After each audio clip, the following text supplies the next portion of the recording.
Di sini saya akan menjelaskan tentang ukuran pemusatan data kelompok. Ukuran pemusatan data kelompok adalah statistik yang digunakan untuk menggambarkan pusat distribusi data yang telah dikelompokkan ke dalam interval atau kelas. Dalam analisis data yang berkelompok, beberapa ukuran pemusatan data yang umum digunakan termasuk data tengah atau midpoint. Ini adalah nilai tengah atau midpoint dari interval data. Tengah kelompok adalah perkiraan nilai pusat dari masing-masing interval dan sering digunakan dalam analisis data yang berkelompok.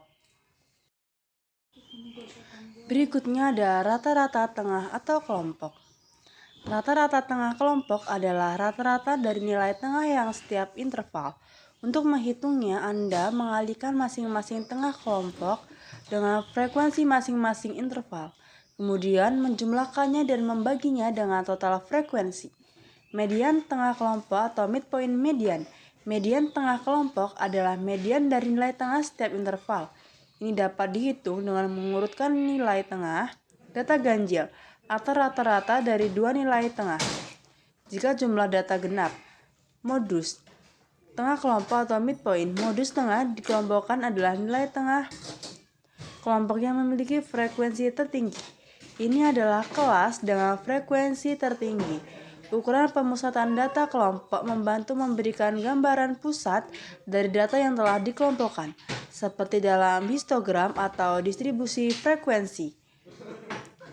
Pilihan antara rata-rata tengah kelompok, median tengah kelompok, atau modus tengah kelompok tergantung pada karakteristik data dan tujuan. Dan pada data kelompok, cara penghitungannya berbeda dan memerlukan beberapa tahapan. Ini akan dibahas kelompok modus termasuk cara menghitungnya. Kelompok data modus. Pemahaman modus data kelompok merupakan jenis modus yang ditentukan dari nilai tengah kelas interval yang memiliki nilai terbanyak. Namun, nilai yang dihasilkan masih berupa nilai kasar. Agar nilai menjadi halus, digunakanlah rumus MO sama dengan L sama dengan D1 per D1 ditambah D2. Cara menghitung modus data kelompok. Untuk mengetahui modus kelompok data, rumus yang digunakan adalah modus sama dengan keterangan L tepi bawah kelas modus D1 sama dengan selisih frekuensi kelas modus dengan sefrekuensi kelas sebelumnya D2. Selisih frekuensi kelas modus dengan frekuensi kelas setelahnya. I sama dengan interval kelas sama dengan lebar kelas. Contoh soal. Berikut ini beberapa contoh soal yang diambil dari beberapa sumber agar kita lebih memahami cara menghitung modus data kelompok.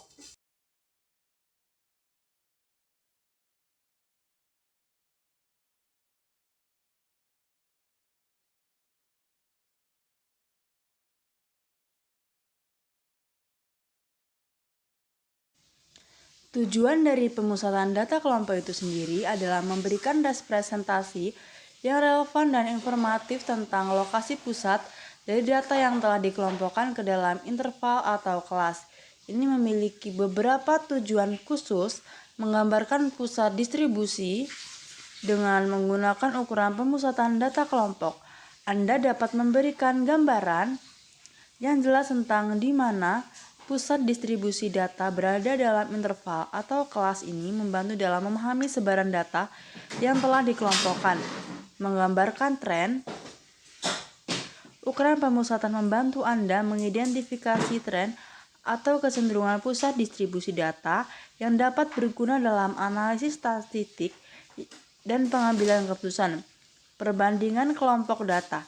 Dengan menggunakan ukuran pemusatan, Anda dapat membandingkan kelompok data yang berbeda, misalnya dalam analisis distribusi frekuensi, untuk melihat perbedaan dalam pusat distribusi antara kelompok tersebut. Merumuskan estimasi pusat. Dalam statistik inferensial, ukuran pemusatan data kelompok digunakan sebagai perkiraan pusat dari populasi yang lebih besar berdasarkan pemahaman yang baik tentang pusat distribusi data yang telah dikelompokkan.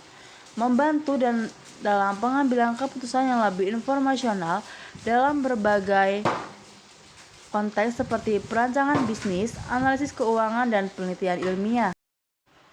Penting untuk memilih ukuran pemusatan yang paling sesuai dengan data dan tujuan analisis Anda.